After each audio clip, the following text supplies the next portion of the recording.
Voter তালিকায় বিশেষ সংশোধন নিয়ে আজও উত্তাল সংসদ। সংসদের দুই কক্ষের অধিবেশন কাল পর্যন্ত মুলতবি ঘোষণা করা হয়েছে। সংসদের ভেতরে এবং বাইরে বিক্ষোভ দেখায় ইন্ডিয়া জোট।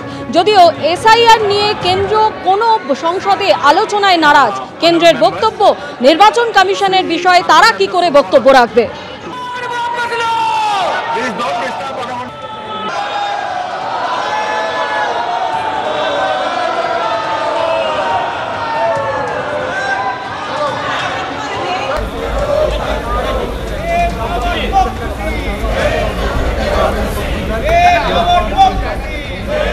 আমরা বাংলা ভাষা নিয়ে বললাম, বাঙালিদের ওপর অত্যাচার হচ্ছে, বাংলা ভাষার উপরে আক্রমণ হচ্ছে, এ আমরা মানব না।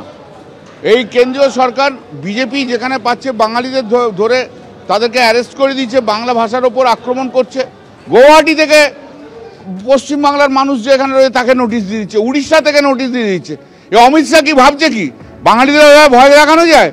বাঙালিকে জানে না। বাঙালি কিন্তু স্বাধীনতা আন্দোলনের প্রথম 1 নম্বর জায়গায় স্বাধীনতা আন্দোলন রয়েছে। গুজুরা ছিল না ওখানে, একটাও গুজু ছিল না। গুজুগুলো সব ইয়ের সঙ্গে হাতে হাত মিলিয়েছিল, নাথুরাম গডসের সঙ্গে হাত মিলিয়েছিল। এরা কি করে বুঝবে বাঙালি সবচেয়ে আগে আছে, বাঙালি সবচেয়ে আগে থাকবে। যতটা লড়াই করে ততটা লড়ে নেবো আমরা, মমতা বন্দ্যোপাধ্যায়ের নেতৃত্বে লড়ে নেবো। গুজু যদি ভেবে থাকে যে সব ভয় দেখিয়ে করবো, বিজেপি যদি ভেবে থাকে তারা হবে না। গুজু চলে যাবে, বাঙালি থাকবে। আমরা সব সময় বলছি যে এই যে এসআইআরটা যেটা ইসি করছে, এটা হচ্ছে পেছনের দরজা থেকে এনআরসি আনার চেষ্টা।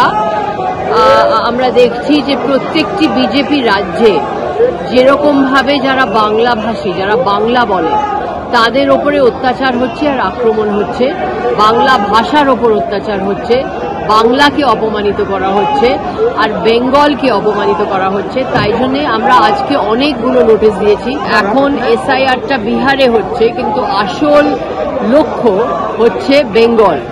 বেঙ্গলে বিজেপি জিততে পারছে না, 21 আর 24 হেরেছে। তাই জন্যেই হাজার হাজার লোককে ভোটার তালিকা থেকে বাদ দেওয়ার জন্যে এই চক্রান্তটা করা হয়েছে। বাংলাতে কথা বললেই বিজেপি বলছে যে সে নাকি বাংলাদেশি। অনেকে এরকম ভাবে ধরে নিয়ে গেছে, যারা পরিযায়ী শ্রমিক, যারা বিজেপি রাজ্যে কাজ করছেন তাদের ধরে নিয়ে গেছে, তাদের ডিটেনশন ক্যাম্পে পুরে দিচ্ছে। এটা আমরা সংসদে বাইরে এটার বিরুদ্ধে আমরা লড়ছি আর আমরা অনেকগুলো নোটিশ দিয়েছি। আমরা চাই যে আজকে সদন চলুক আর এই ইস্যুগুলো যেগুলো আমরা ওঠাচ্ছি এগুলো আমরা পার্লামেন্টে ওঠাতে চাই। পশ্চিমবঙ্গের মানুষ রাজনীতি সচেতন, এই জন্যই তো কংগ্রেস আর সিপিআইএমকে বিধানসভায় শূন্য করে দিয়েছে। পশ্চিমবঙ্গের মানুষ জানেন কংগ্রেস, তৃণমূল এবং সিপিআইএম একই অঙ্গে এত রূপ এরা দেখিয়ে ফেলেছেন যে মানুষ এদের প্রত্যাখ্যান করেছে।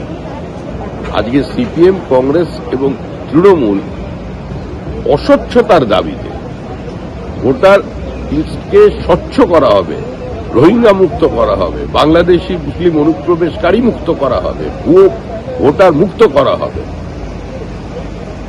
তার বিরুদ্ধে একসঙ্গে ধর্ণা দিচ্ছে। চমৎকার।